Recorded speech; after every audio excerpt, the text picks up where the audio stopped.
Boa noite, meu querido Rafael. Graça e paz. Boa noite, pastor. Tudo bem? Tudo bem? Graças a Deus. Rafael está passeando aí pelas instalações do Rema, Belo Horizonte. Tudo dentro do combinado, né, Rafael? Tudo dentro combinado. Amém. Graças a Deus. Então, nessa noite a gente está aqui para conversar sobre uma vida triunfante. Temos falado um pouco disso, né, nas lives que temos feito, nas ministrações, nas conversas com as pessoas. Na verdade, entendemos que uma vida triunfante é algo pertinente à vida cristã, é algo que faz parte, não teria como desconectar da vida cristã se entendemos quem somos em Deus, quem Deus é em nossas vidas, não é isso, Rafael? É isso mesmo. Acho interessante como que o Berlândia está abordando. Ela quis mostrar o tempo todo que em qualquer situação, em qualquer circunstância, Deus nos convida a ter uma vida abundante, uma vida abençoada. E eu achei isso bem interessante. Esse entendimento que a gente é abençoado em qualquer situação, seja na Covid-19 ou seja na próxima situação que vamos enfrentar, vai fazer a diferença para que você e eu e todo mundo passe por qualquer circunstância e pressão. Tá certo? Amém, graças a Deus. Eu quero dar boa noite a todo mundo que está entrando aí, as pessoas que eu ainda não saudei. Boa noite, boa noite, boa noite. Sejam Graça e paz, meus bem-vindos. queridos. Graças a Deus vamos receber um pouco mais da palavra. E eu queria que o nosso querido professor Rafael Lucas saudasse todo mundo aí também. Boa noite, povo. Não ouvi, não saiu. Eu queria que você saudasse a todos que estão nos assistindo. Boa noite, pessoal. Tô vendo aqui que a Patrícia tá online, eu vi o Ismael também. Quem mais? Deixa eu ver. Euripe, o pessoal na Espanha assistindo a gente, Miriam, Matheus, boa Marcos, noite, Viviane, José Medeiros, Douglas. muita gente, graças a Deus, Muita graças a gente, Deus. graças a Deus. Boa noite, pessoal. Boa noite, pessoal de Uberlândia. Eu vi que tem um pessoal de BH também. Vou pôr o óculos aqui para facilitar a vida. Ficar mais inteligente. José Humberto, boa noite.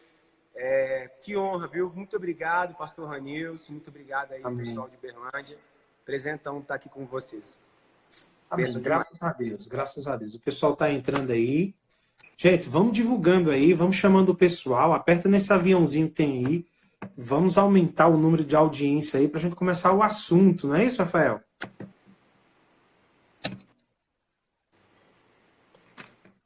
Amém, Jesus. Então, Rafael, Amém. Fala, eu pastor. queria, eu queria que você começasse a falar aí sobre o que seria uma vida triunfante numa situação de dificuldade. Eu acho que o primeiro ponto é a gente começar a entender, pastor, como e qual é a ideia de Deus a nosso respeito. Eu acho que tudo parte desse ponto, Sim, né? É interessante que a gente for olhar para o livro de Gênesis, quer dizer origem, quer dizer começo. Ali no verso 26, Deus criou o homem à sua imagem e à sua semelhança, e Deus começa a colocar coisas desse homem referente a ele mesmo, aquilo que Deus é. Então, acho que a gente tem que partir do ponto do pensamento de Deus a nosso respeito. Quem pensou uma vida abundante, uma vida boa, o que quer dizer uma vida abundante? Uma vida que vai além da margem, além da conta, além da medida. Quem pensou isso a nosso respeito foi Deus.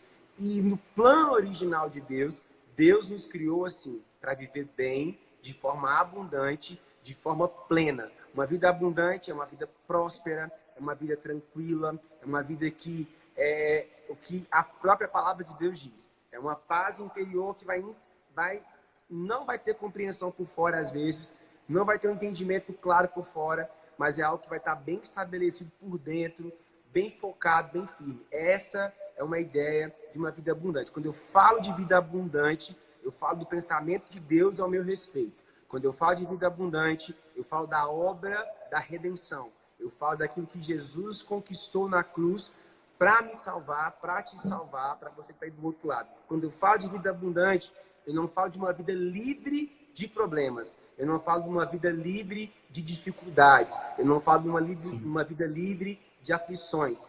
Eu falo de paz, entendimento, tranquilidade, sabedoria, prosperidade em qualquer situação. Seja por uma estação de pandemia, seja um relatório médico negativo, seja um problema financeiro. É um entendimento que em Cristo eu já estou estabelecido. Então, quando eu falo de vida abundante, eu falo desse entendimento, do pensamento de Deus ao meu respeito, da obra da redenção, daquilo que Jesus conquistou para mim, daquilo que Jesus trouxe de volta para mim. Então, tudo isso tem a ver e está conectado em ter uma vida abundante.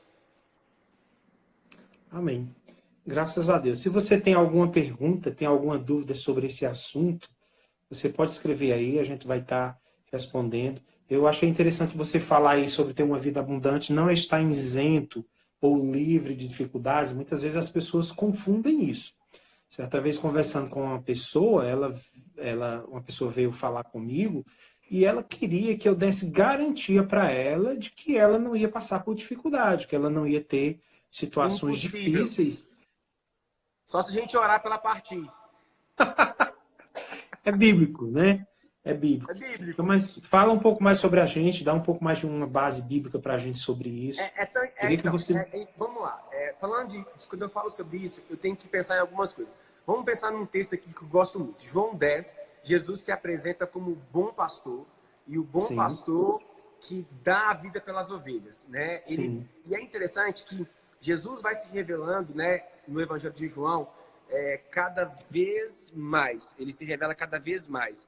Ele se revela como a luz do mundo, e ele vai dizer depois que os homens são a luz do mundo juntamente com ele. Ele se revela como o sal da terra. A Patrícia falou que está um pouco baixo. Melhorou o áudio? melhorou. Eu vou tentar ir para uma outra sala, então a gente vai conversando. Então, a Bíblia fala de uma vida, dessa vida, estou em João 10. Essa vida que Jesus se apresenta. Eu sou o bom pastor e o bom pastor dá a vida pelas ovelhas. E no verso 10, a gente tem o livro, né, de João 10:10. O versículo de João 10:10. O ladrão vem para roubar, matar e destruir. Eu venho para que tenha vida e vida em abundância. Né? E aí Jesus promete uma vida. Que vida é essa? Ele não fala da bios. Ele não está falando da vida natural. Ele está falando da vida espiritual que Jesus vai conquistar para nós. A própria vida de Deus. Então, é sobre essa vida que ele promete ser abundante. A vida que está em Deus. A vida que o próprio Jesus veio nos resgatar e nos devolver essa vida. A Zoe. A vida de Deus. E com base nisso, com esse entendimento, ele começa a dizer, olha, eu sou o bom pastor. Eu vim dar a vida que era minha, agora vai ser sua. A vida que eu tinha o direito de viver, você vai viver. A vida que eu tinha o direito de ter, você vai ter. Porque o ladrão, ele vem na característica de roubar, matar e destruir, mas eu vim te trazer uma vida, e não uma vida qualquer. Eu vim te trazer uma vida abundante. Eu vim te trazer uma vida em mim, que vai fazer qualquer diferença. Então, essa é a vida abundante que ele está falando. Ter a vida do próprio Deus. Aquilo que Paulo vai escrever em Romanos. Né? Paulo vai citar isso aos Romanos, no capítulo 5. Né? Uma capacidade de reinar em vida. O que seria esse reinar em vida? Esse entendimento da obra de Cristo em nós, na nossa vida, sendo feita e estabelecida. É isso que quer dizer essa vida abundante. A vida, a Zoe de Deus, hoje, na minha vida, a Zoe de Deus hoje, na sua vida, estabelecendo coisas, firmando coisas e mudando rotina. Amém. O que é que tem a ver, né? A gente está falando de vida abundante. O título que a gente colocou lá foi um pouco triunfante, foi Vida Triunfante. E às vezes dá a entender esse título triunfante de que você não vai ter dificuldades, que você em alguns momentos você não vai enfrentar situações de aparente perda ou derrota. Então eu queria que você falasse sobre essa autoridade que nós temos em Deus para viver essa vida. Muitas vezes eu vejo as pessoas confundirem também essa história de autoridade. E, claro, ao falando de autoridade crente, a gente pode remeter também à oração ou aquilo que estabelecemos para a nossa vida. E nós vemos algumas pessoas confundirem essa autoridade que temos sobre as circunstâncias com uma fala ou uma oração imperativa no sentido de dar comando para Deus. Qual a diferença Sim. dessas duas coisas? Então, eu acho que se encaixa na vida, a gente está falando de vida abundante. E é claro que o tema é vida triunfante. Não tem como ter uma vida triunfante se ela não for abundante. E entender o triunfo de forma correta também ele faz toda a diferença. Então, eu não dou ordem a Deus. Deus é supremo, Deus é o chefe, ele é o cabeça e não eu. Né? Quando se fala de posição, Deus é sempre superior, Deus é sempre acima. Mas essa vida triunfante, ou vulgo, né? ou essa vida abundante, ela está ligada naquilo que é a vontade de Deus para a minha vida. Então, E qual é a vontade de Deus para a minha vida nesse sentido? Você viver de vida abundante e triunfar sobre qualquer circunstância. Eu acho que o problema é que a gente fica assim, eu tenho autoridade, então eu dou ordem a Deus. Não, não. Você tem uma autoridade porque Deus te concedeu essa autoridade. Deus te deu esse governo. Deus te deu, é uma autoridade respaldada naquilo que Ele concedeu para você em Cristo. Não é uma questão de você mandar em Deus, não. É uma questão de consciência daquilo que Jesus te resgatou para fazer. Gênesis 1, 26, façamos o homem conforme a nossa imagem e semelhança, e tenha esse homem domínio, tenha esse homem governo, tenha esse homem autoridade.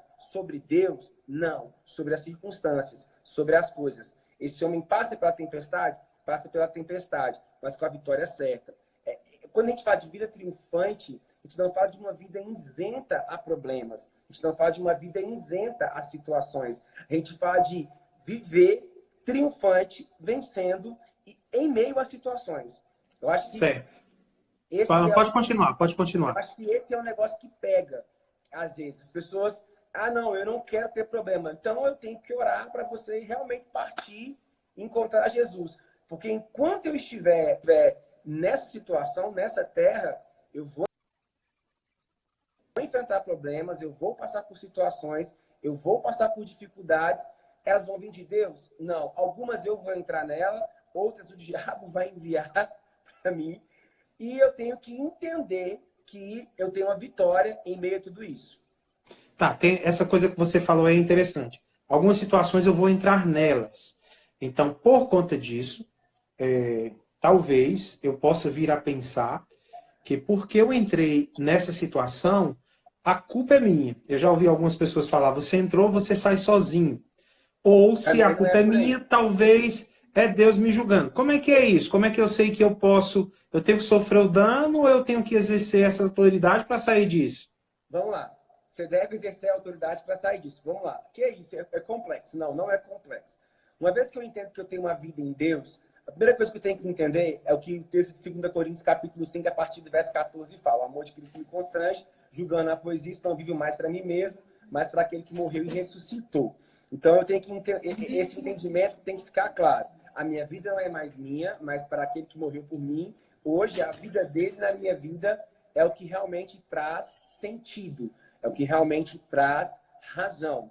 Tá, eu estou aprendendo, eu tenho que entender outra coisa. Então, a primeira coisa que eu tenho que entender é novo nascimento. Sem entender o novo nascimento, sem entender que... Aí eu tenho o verso 15, 16, vamos entrar no 17 agora, que é... Desculpa, não. O verso 17 é... Cadê minha Bíblia? Deixa eu abrir que é melhor. Abra a Bíblia, crente. Aquele que está em Cristo é uma nova criatura. Amém? Esquecendo as coisas que para trás ficaram. Aquele que está em Cristo é uma nova criatura. O verso 17 fala dessa nova criação. Então, as coisas velhas já passaram e tudo se fez novo. Se fez novo. Eu tenho que entender uma coisa. Uma coisa eu tenho que entender, tem que ficar claro no meu coração. Primeiro, eu tenho que entender o novo nascimento. Minha identidade em Cristo. E eu tenho que entender que eu estou vivendo um processo contrário de Adão. Eu estou aprendendo a conviver e a viver com Deus. Adão teve que aprender a viver sem Deus. Eu, Rafael, estou aprendendo a viver com Deus. Então, pode ser que no meio dessa caminhada de aprendizado, no meio dessa caminhada onde eu vou cometer erro, eu posso entrar em confusão. Posso não, eu vou entrar em confusão. Sério? Eu estou aprendendo. Certo. Eu posso não, eu vou entrar em algumas confusões, mas eu tenho que entender que a mesma graça que me perdoou para me colocar como filho é a mesma graça que vai me ajudar a sair dessa confusão, que vai me ajudar a sair desse problema. Qual que é o detalhe? O detalhe é a palavra arrependimento. Uma vez que eu me arrependi, né, uma vez que eu entendi que não deveria ter feito, então agora Deus me concede capacidade, habilidade através dele mesmo para eu sair daquele problema onde eu mesmo me coloquei. Certo. Agora, como é, aonde é, em que altura é de uma situação. Porque geralmente a gente entende sobre essa história de vida abundante, ou vida triunfante, em dois pontos. Um é quando a gente está vivendo aparentemente sem problema. Que ninguém vive sem volta e meia, alguma coisa surge e a gente tem algum conflito para precisar resolver. Mas, aparentemente, vamos dizer assim, está tudo às mil maravilhas. Então a pessoa acha que ela está vivendo, né, em autoridade, está vivendo uma vida triunfante. De repente, aparece alguma coisa dá errado. E eu sei que muitas vezes a gente precisa combater esse pensamento, né, de condenação que o diabo traz, né, o que foi que você fez de errado, né, por que foi que eu levei esse peteleco na cabeça agora, né, é Deus fazendo, não é Deus fazendo, sou eu que tenho que sair disso. Então a pessoa, ou você, ou eu, começa a orar, buscar em Deus, fortificar a fé, e começa a declarar a palavra. Aonde é que a pessoa ela começa a perceber, ou ela deve perceber que a autoridade começou a funcionar? A pessoa tem que entender de fato que a autoridade nem foi ela que conquistou. Então, acho que Certo. aí começa bem claro. Então, tudo que eu tenho hoje é por causa da obra de Cristo. Então, não é mérito meu. Deus me amou porque Ele quis me amar. Então, acho que eu tirando já a meritocracia, eu consigo já eliminar um monte de problema. Então, assim, a autoridade não é algo opcional para mim. Tempo que eu vou dizer o opcional. É uma questão de consciência. Jesus já conquistou essa autoridade. Jesus já conquistou essa vida triunfante. Jesus já conquistou essa vida abundante. Então, o que eu preciso fazer é ter consciência dessa vida. É entender pela fé que Jesus já conquistou isso para a minha vida e já conquistou isso para a sua vida. Então, o primeiro ponto é esse. O primeiro ponto é entender que isso não é mérito meu, isso não vem da minha obra, isso foi Cristo que conquistou por mim, Cristo que conquistou isso por você. Então, não é uma coisa de merecimento ou melhoramento para sair. É uma questão de entender a consciência já e começar a trabalhar essa consciência o tempo inteiro. É como Então, você essa falou. autoridade vem de Deus para mim. Ela vem de Deus para mim, independente. Agora, o que vai fazer eu exercer, que respondendo a pergunta, é o entendimento da consciência. É entender que eu sou perdoado por Deus, amado por Deus, aceito por Deus e que o diabo não tem mais domínio sobre a minha vida. Não foi Certo. porque eu... Você falou uma coisa interessante aí que não é por mérito. Naquela situação lá que Jesus mandou os discípulos, né, ir pregar, tal, foi de dois em dois, e aí teve uns que voltaram lá com as roupas meio rasgadas, meio capengando, porque tentaram expulsar um demônio lá, e o negócio não deu certo, eles não conseguiram, né, e Jesus falou que aquela caixa não sairia se não fosse por jejum e oração, ou seja, ter uma atitude, né, aparentemente o versículo está falando que eles tinham que fazer alguma coisa para que aquela autoridade funcionasse. Me explica aí essa passagem aí dentro desse contexto. Para mim, a primeira coisa que a gente tem que entender quando eu falo essa passagem é o seguinte. Eu estava falando isso aqui agora na live do Rema, comentando sobre a matéria da autoridade do crente. Eu tenho que entender o seguinte. O primeiro ponto que eu tenho que entender é que nos evangelhos, a nova aliança não foi estabelecida ainda. Jesus, ele vai anunciar a nova aliança, mas o selo da nova aliança é o Espírito Santo, em Atos capítulo 1, que se estabelece o início da nova aliança. Então, a nova aliança começa em Atos capítulo 1. Jesus vai usar a missão de 70, que é essa missão, e ele vai falar sobre jejum e oração para tirar castas de demônio, e ele não está tirando o valor que existe o jejum e a oração. Então, eu tenho que entender isso. Mas eu tenho que entender que ele está querendo dizer basicamente o seguinte: vocês precisam ter um entendimento em fé, crer, e vocês têm que começar a ver o que eu estou falando para vocês começarem a viver de fato aquilo que eu venho anunciando há um bom tempo. Né? E ele não quis dizer que aqueles demônios só sairiam se jejuasse e orasse. E também ele não quis dizer para você não jejuar e orar, porque eu já vi os dois extremos. Já vi o extremo que fala, tá vendo? Explicações que dizem assim, tá vendo? Existem certos tipos de demônio que só vão sair com jejum e oração. Você vai ter que jejuar e orar. E isso foge da autoridade do nome de Jesus, que é o nome que está acima de todo nome. Porque em Mateus 28, mesmo Jesus vai dizer, ide por todo mundo. E essa palavra ide ele vai falar, toda autoridade foi me dada nos céus e na terra, e agora essa autoridade que foi me dada nos céus e na terra, eu dou a vocês. Então, usem essa autoridade. Lucas 10, 19, ele vai dizer, né? Eis que vos dei autoridade para pisar de serpentes e escorpião, e nada vai te causar dano algum. Então, nessa passagem, ele não está anulando, para ficar claro, ele não está anulando o valor do jejum e da oração, mas também não está dizendo que o jejum e a oração que expulsa o demônio. Ele está dizendo, basicamente, o entendimento que eu tenho, que eu trago para mim as práticas espirituais, elas são importantes, mas elas vão te deixar mais sensíveis e mais consciente, às vezes, do que você precisa fazer. Vamos dar um exemplo. No livro de Irmão Hegel, O Jejum Equilibrado. Para que serve o jejum hoje? Para eu receber algo da parte de Deus? Para eu andar em autoridade? Para eu andar em governo? Não é isso que serve o jejum. O jejum serve para o quê? Basicamente, mortificar a minha carne. Paulo fala de mortificar da carne. Né? Paulo fala de você fazer morrer os feitos da carne. Uma vez que eu não ando tão consciente da carne e ando mais consciente do espírito, eu vou estar mais consciente do quê? Da autoridade. Certo. Muito bem. Então, eu tenho que entender essa linha. Porque essa é polêmica. Você gosta de uma polêmica, né? Certo. Nessa situação que nós estamos vivendo, dessa pandemia, né, eu tenho visto pessoas falarem que brigando, né? Tenho visto uma briga aí sobre que é para repreender o diabo e outros falando que não é o diabo, né? A gente tem que fazer jejum pedindo misericórdia a Deus para que ele tire essa praga do nosso meio. Essa greve de fome aí funciona nessa situação? Não funciona. Então, esse texto às vezes é usado para essas coisas de novo. Não funciona, não é nem bíblico. Olha que interessante aqui um outro texto. João 8, Jesus vai dizer o seguinte, no verso 32, bem conhecido aí até nacionalmente. E conhecereis a verdade vai te libertar. E Jesus está dizendo que ele é a verdade.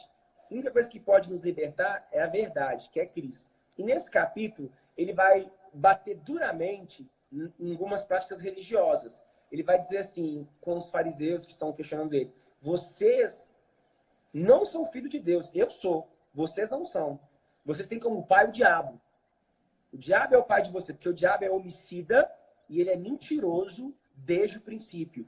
E aí é interessante também que em Hebreus capítulo 1, o autor vai dizer o seguinte, no verso 1, havendo Deus outrora falado de várias formas e de várias maneiras, nesses últimos dias Deus nos fala por meio do Filho. O Filho que é a representação exata do seu ser. Né? Jesus, ele representa o pensamento divino. Jesus representa o pensamento do Pai. Então, se eu quero entender Deus, eu olho para Jesus. Então, e Jesus, ele fez uma distinção muito clara. Jesus diz, lá vem o príncipe desse mundo. Eu nada tenho com ele e ele nada tem comigo. Jesus vai dizer em Lucas 10, 19, novamente, eu te dei a autoridade para pisares em serpentes e escorpião e nada vai te causar dano. Jesus vai dizer, se você crê, de acordo com aquilo que você crê, vai ser feito. Então, eu não posso acreditar que isso vem da parte de Deus e que agora Deus está julgando a terra, e eu não vejo isso nem de forma bíblica, porque toda vez que um juízo se estabeleceu sobre a terra, Deus livrou o justo, né? Deus sempre livra o justo, então eu não acredito que a Covid-19 veio da parte de Deus, eu não acredito que seja um juízo divino, porque Deus é bom e a sua bondade é expressa eternamente. Então eu não vejo isso como vindo da parte de Deus. Graças a Deus. Eu vejo o seguinte, Muito a gente bom. tem que se posicionar como nunca teve que se posicionar antes. Eu acho esse momento essencial e poderoso demais. Eu preguei domingo pelo culto da igreja transmitido à noite e eu falei justamente isso. Esse é o momento de a igreja usar a autoridade espiritual que possui com a consciência correta, e esse é o momento de levantar o escudo da fé, que é uma arma de defesa e não é uma arma de ataque, para apagar os dados inflamados do diabo. Esse é o momento para separar quem crê e quem não crê. Esse é o momento para entender que em meio a essa situação, em meio a essa pressão, em meio a essa turbulência, Deus continua sendo bom. Amém. Deus Amém. continua Graças a sendo Deus. bom. Graças a Deus. Muito bom. O escudo da fé ele é tão poderoso, né? A ferramenta fé, que nós usamos ela para defesa, mas ela é tão violenta que quem usa adequadamente, com a consciência correta de quem é em Deus e tendo a fé correta, parece que a gente está atacando. É. Por A isso que gente as tem a pessoas. palavra para atacar, mas a gente pode. A fé sai pela boca, né? Então a gente confessa também fé, fala fé e realmente. Mas Aham. Tem... eu acho que esse é o ponto. Eu acho que as pessoas estão assim. Eu acho que as pessoas. Eu não tenho vida abundante. Eu não tenho uma vida triunfante porque eu estou passando por esse problema agora, né? E ela pensa que o problema dita quem ela é. Então eu estou vendo Sim, muita gente entendendo. Então isso. assim, eu não tenho uma vida triunfante porque eu não tenho uma Hilux. Uma Hilux não define uma vida triunfante para você. Cristo é o seu triunfo, Amém. entendeu? Jesus é o seu triunfo. Ele triunfou na cruz por você. Ele expôs ao ridículo todo principado e potestade. Ele te colocou acima de todo principado e potestade. Você está sentado com ele em Cristo. O negócio é que a gente julga uma vida triunfante de acordo com merecimento, de acordo que o pastor Ranilson tem uma casa boa, mora numa mansão, tem 5 carros. O pastor Ranilson é Amém, triunfante. Jesus. A gente acha que é basicamente isso e a gente esquece Não que é Cristo. basicamente isso, mas eu recebo, viu, Rafael? A gente Não é esquece o que básico, triunfo mas eu usufruo disso tem aí, não tenho aposta na problema com isso, fé. não. A gente esquece que o Amém. Eu quero ler triunfo. uma passagem bíblica aqui e eu queria que você Leia. comentasse, que é Efésios capítulo 1, a partir do verso 16 até o 23, diz: Não cesso de dar graças a Deus por vós, lembrando-me de vós nas minhas orações, para que Deus, de nosso Senhor Jesus Cristo, o Pai da glória, vos dê em seu conhecimento o espírito de sabedoria e de revelação, tendo iluminado os olhos do vosso entendimento, para que saibais qual seja a esperança da sua vocação e quais as riquezas da glória da sua herança no santo. E qual é a sobre excelente grandeza do seu poder sobre nós, os que cremos, a operação da força do seu poder que manifestou em Cristo, ressuscitando de dentre os mortos e pondo à sua direita nos céus, acima de todo principado e poder e potestade, e domínio e de todo nome que se nomeia, não só nesse século, mas também no vindouro, e sujeitou todas as coisas a seus pés. Todas as coisas. E sobre todas as Amém. coisas o constituiu cabeça da igreja, que é o seu corpo, a plenitude daquele que cumpre tudo em todos. Amém. Quer que eu É fale poder, ainda? Senhor. Meu O Deus do texto, céu. o texto é muito claro, né? O texto é muito claro. Eu gosto de falar isso, quero até falar isso aqui agora. Se você não faz o rema, as matrículas do rema estão abertas, vai fazer o rema, que você vai aprender muita coisa. Uma coisa que eu falo Amém. para meus alunos do rema é o seguinte: a gente pensa que as matérias do rema são coisas criadas na cabeça do irmão Reagan. O irmão Reagan Sim. estava afim de falar de autoridade do crente, foi lá, criou a matéria. Não, irmãos. O irmão Reagan Não não foi, criou as não? cartas. Não, Não foi assim, não? foi Como foi? nada. Me fala. O irmão Reagan foi percebendo nas cartas alguns ensinamentos que são essenciais para a nossa vida. Quando eu falo de autoridade Amém. espiritual, eu falo dessa carta aos Efésios. A carta Sim. aos Efésios, eu poderia trocar a matéria autoridade do crente como Efésios, por exemplo, se eu quisesse. Porque, Sim. basicamente, essa carta, esses 6 capítulos, eles vão falar da autoridade espiritual que nós temos, que você tem. E, basicamente, foi o que você leu já no capítulo 1. No capítulo 1, Paulo já mostra uma posição em Cristo totalmente diferente, né? Então, Uhum. eu tenho que entender, esse é o importante saber quem é. A Bíblia fala que o povo de Deus, ele perece, o povo de Deus perece por falta de conhecimento. E a Bíblia fala que o maior inimigo hoje do homem, do cristão, que está em Cristo, que já é nova criatura, não é o diabo, é a ignorância. Por quê? Eu estou Sim. vendo 2 tipos de pessoas que eu convivo. As pessoas que estão passando por esse tempo de quarentena, pela pressão que ela estabelece, porque existe uma pressão. pelo desconforto que ela causa, exige um desconforto, mas estão bem. Sabe que isso vai passar, sabe que é por dentro e que isso uma hora vai acabar. Mas eu tenho visto outras pessoas que confessam o mesmo Jesus que eu, já arrancando cabelo. Sim, Então, sim, como sim. é isso? É o mesmo Deus, mas é a consciência do que a gente está falando o tempo todo que é diferente. Então, a gente vai medir muitas vezes, né? Esse texto ele é maravilhoso por isso, porque ele mostra, se você está em Cristo, meu irmão, você está numa posição diferenciada, Deus tem uma vontade para você que ela é única, e essa vontade de Deus que ela é única, ela é boa, perfeita e agradável. Ela tem 3 características, mas ela é uma única vontade. E nessa vontade única de Deus tem algo que é bom, algo que é agradável e algo que é perfeito. Então, entenda essa verdade que Paulo escreveu em Efésios 1. Entenda que Deus quer iluminar os olhos do seu coração para que você possa experimentar. Entenda isso, traga isso para a sua vida. Paulo começa orando, porque oração é uma conversa, é um diálogo, ele fala, orando e diz assim, olha, a minha oração a Deus, a vocês em Efésios, é que vocês entendam aonde vocês estão, quem vocês são e o que vocês podem. Tanto que ele vai gastar o capítulo 1, 2 e 3 falando da nossa posição em Cristo, e ele vai gastar o capítulo 4 também para falar sobre isso, e ele vai gastar o capítulo 5 e 6 falando como exercer essa autoridade em Cristo. Amém. Amém, graças a Deus. Rafael, foi muito bom, viu?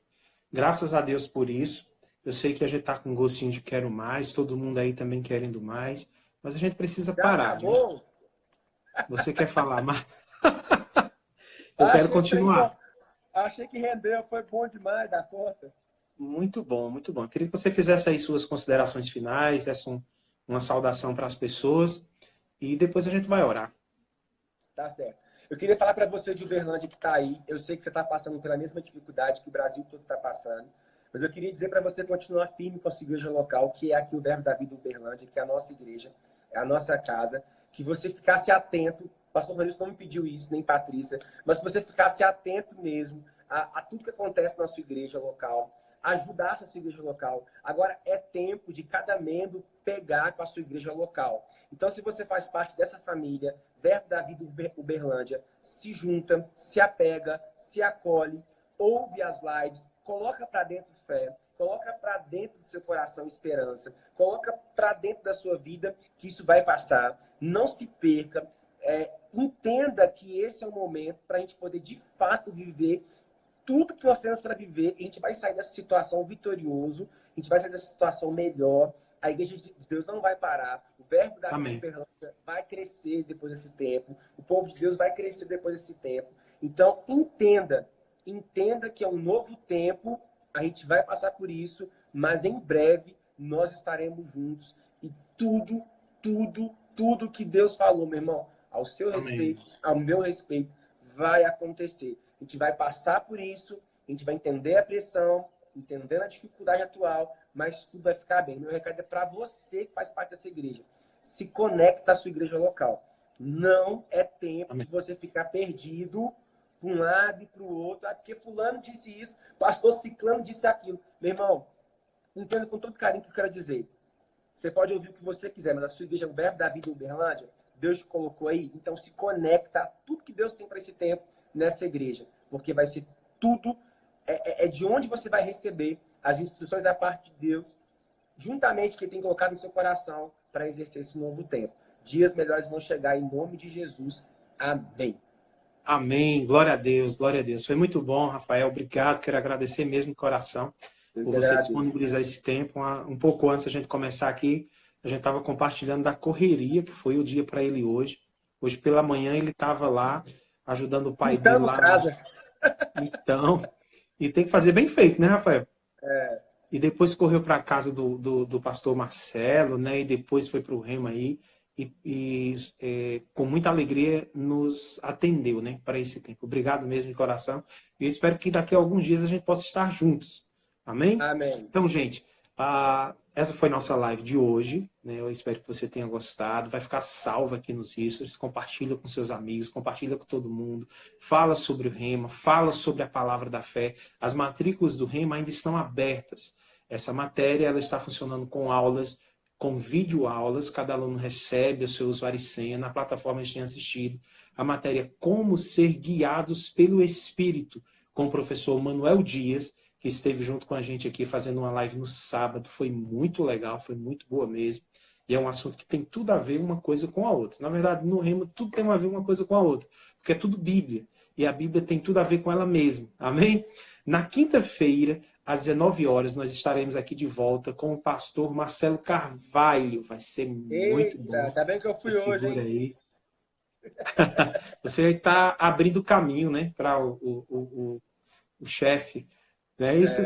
Amém, graças a Deus. E vai ser bom demais, então convida pessoas, marca pessoas, aperta esse coraçãozinho aí o máximo que puder para a gente poder alcançar o máximo de pessoas com essa palavra, porque é exatamente o que as pessoas estão precisando no dia de hoje. Eu tenho falado e vou repetir. A igreja do Senhor, nesse tempo, que é uma dificuldade que a gente está vendo todo o mundo passar, não é a maior dificuldade que o mundo passou, nem a que vai passar. Mas eu falo para você, a igreja do Senhor, ela está se levantando ainda mais forte nesse tempo. Quando isso acabar, estaremos mais fortes. Por quê? Amém. Estaremos mais santos. Por quê? Porque estamos nos conectando mais, porque estamos ouvindo mais, porque estamos atentando e praticando aquilo que Deus tem para as nossas vidas. É impossível praticarmos o que Deus tem para nós, mesmo em tempo de abundância. Sobressaímos e aparecemos diante das outras pessoas. Ainda mais num tempo de crise como esse. A igreja do Senhor, ela está sendo ouvida, ela está sendo procurada. E precisamos saber o que entregar para as pessoas, que é uma palavra de fé, de esperança e de amor, com autoridade, com a autoridade que Jesus nos deu, que está em seu nome, que está acima de todo nome. Amém? Então, professor, eu queria que o senhor orasse agora, para a gente poder encerrar. Amém. Pai, eu quero orar essa noite especificamente para a cidade de Uberlândia. Eu quero pedir, Pai, que o povo em Uberlândia tenha sabedoria e discernimento. Pai, eu quero pedir também pela Igreja do Verbo da Vida em Uberlândia. Pai, abençoa esse povo, essa cidade, dê estratégia, que cada irmão que faça parte dessa igreja, de outras igrejas dessa cidade, venham ter as suas vidas supridas, venham passar, Deus, por esse momento, entendendo que é uma fase, mas com paz que excede qualquer entendimento humano. Pai, muito, muito obrigado. Obrigado pela vida do pastor Ranils, pela vida da Patrícia, pela sua família. Obrigado, ó Pai, porque esse tempo vai demonstrar de fato um crescimento, uma melhora em nossas vidas. Vamos passar por isso e vamos ser mais fortalecidos que precisamos. Pai, muito obrigado. Muito obrigado. Te rendo graças, porque eu sei que o Senhor vai suprir, vai guardar cada família, cada pessoa que faz parte dessa casa, dessa igreja. Em nome de Jesus. Amém. Amém. Amém, professor. Muito obrigado. Deus abençoe. Até mais. Tchau. Gente, não esquece de compartilhar essa live com seus amigos, com seus familiares. Não esquece que na quinta-feira nós temos uma live às 19 horas, que vai ser muito boa. Vai ser poderosa com o pastor Marcelo. Convida todo mundo para assistir, porque nós vamos ser ricamente abençoados. Lembrando que a nossa igreja está funcionando das 14 às 17 horas. Nós estamos recebendo as pessoas para orar, para aconselhar, para ouvir, para receber donativos para a nossa campanha Repartir o Pão. Hoje estava lá, recebemos oferta, a pessoa chegou, perguntou se teria que ser donativo ou poderia ser em dinheiro. Eu disse que poderia ser sim. Nós estamos buscando algumas parcerias. Eu creio que em nome de Jesus até a quinta-feira nós temos novidades sobre isso, né? Sobre um local para comprarmos as cestas num valor mais em conta e até mesmo recebendo dos empresários valores e uma quantidade maior de cestas, porque realmente queremos fazer a diferença nesse tempo e socorrer aquelas pessoas que necessitam, não só com a palavra da fé, mas com a atitude de fé e de amor.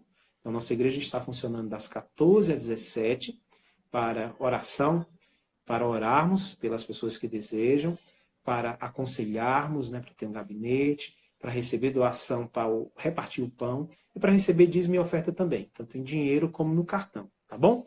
Fica com Deus, um beijo no coração e até quinta-feira, em nome de Jesus.